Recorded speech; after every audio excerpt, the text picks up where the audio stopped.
Malipayon ang ginikanan nga gibaligya ang kabaw, yuta ug balay tungod sa ilang anak nga nag-eskwela ug college. Human sa 4 ka tuig, niuli ang ilang anak ug didto nakita sa anak nga ang iyang mama may nagkupot sa daro ug ang iyang papa may naguyod niini. Nianang gabiuna, nitug-an sa tinuod ang ilang anak.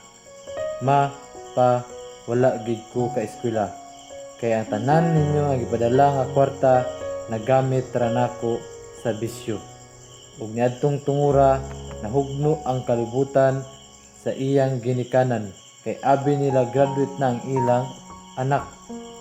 Ug niadtong tungura adunay kalit nga nisulod sa ilang nga balay ug gitiunan og pistola ang ilang anak ug nikalit ug atang ang iyang amahan ug maoy namatay.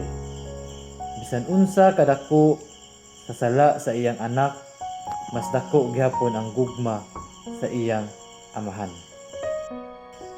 Mga higala, bisan unsa kadako sa atong mga sala didto sa krus, giduphan kita ni Jesus.